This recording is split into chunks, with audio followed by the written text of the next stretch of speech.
Does it pay to be green? I want you to banish this question from your brain. It's a nonsensical question. In a market shift, you innovate. So this question is the same thing as saying, does it pay to innovate? Well, certainly everyone knows that's a strange question. Who is doing it? When are they doing it? How are they doing it? That's what makes this an exciting topic in a business school, because now it's about business strategy.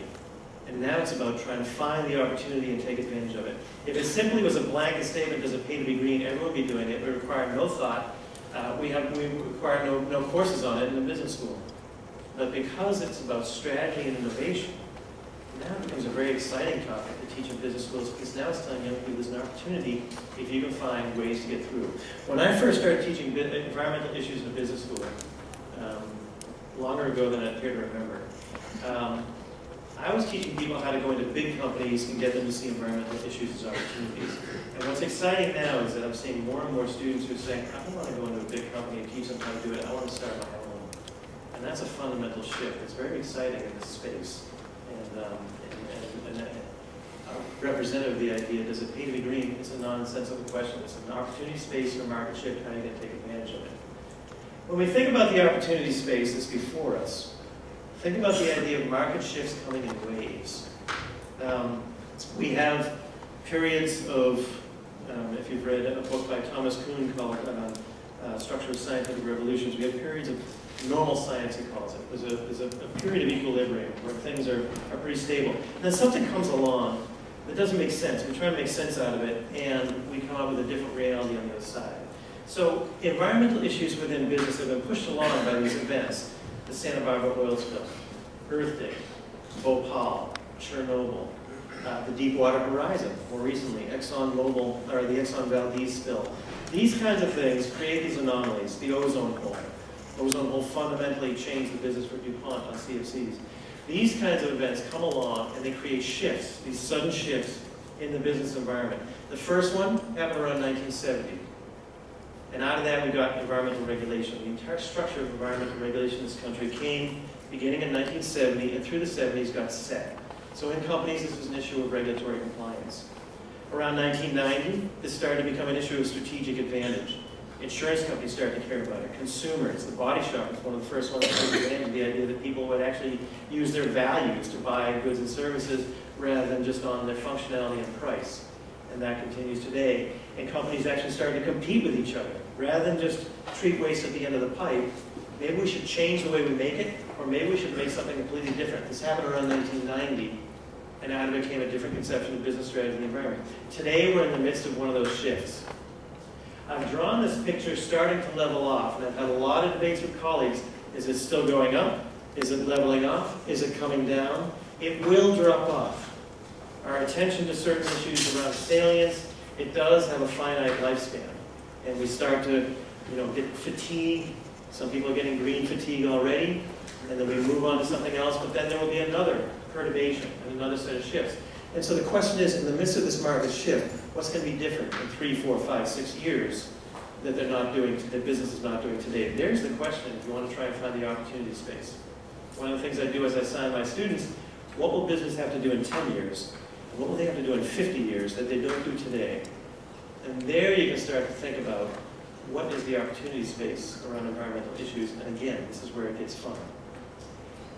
When you think about this idea of waves, then you have to think about the idea of timing your shifts. Who innovates, when they innovate, how they innovate becomes critical. And I got this quote from someone at Swiss Re, which I really like. You should always remain one step ahead of the competition, but if you're 2 steps ahead, you lose the crowd. The ideal is for you to be leader of the pack and everyone pulling in the same direction. So I like that idea that you're really trying to monitor the business environment, get across the wave, get ahead of it, don't get too far ahead of it, don't fall back. That's where you find the opportunity. That's where this becomes exciting. So there's the context for what I want to set up. Now I'm going to get into the detail of some nitty-gritty data, and then I'll get back to context, okay? So what I have here is the results of a study of companies that are reducing their greenhouse gas emissions. You can notice a lot of big blue chips, a lot of majors up there, and we did 6 case studies of these companies down here, trying to look at how they think about climate change. So we asked them basically 2 questions. Why are you doing this? Absent a federal mandate to reduce your greenhouse gas emissions, why are you doing this? And then secondly, how are you doing it? to give you a sense of how companies are really thinking, the corporate brain thinking about this in a strategic sense. First question, why are you doing this? We have all these answers on the side, but I really like the way it worked out. 3 primary reasons. Number 1, increase profits. Number 2, anticipate pending regulation. 3, improve corporate reputation. I like this ordering. Anytime you hear a company saying we're doing this because it's the right thing to do, roll your eyes and say, okay, give me the business reason. Because you've got that CEO who can go to his or her business managers and say, okay guys, we're going to do this, it's the right thing to do. And they're going to say, no, we're not, because you're about to affect my profit and loss statement. That's going to hurt my bonus at the end of the year. I'm sorry, I'm not with you. They have to make the business case. Why are they doing this? How does it make sense with the business strategy? That's what has to come first. And then the reputational benefits can come later. You know, they say the best way to ruin a bad product is good marketing. If you have nothing to sell and you're going to try and reap the reputational rewards, be careful, you're about to get hammered. And a lot of companies even are a little hesitant to promote their green attributes because they've just painted a big bullseye on their chest. There's a lot of people out there who like to take shots at companies that do this. But this is the ordering. How do they look at it? Well, increased profits first, the obvious one is where is energy pricing going? Up. What is their vulnerability to this? It varies by the company.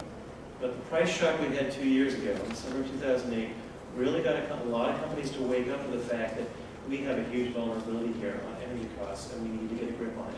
It's really driving a lot of the energy around green buildings.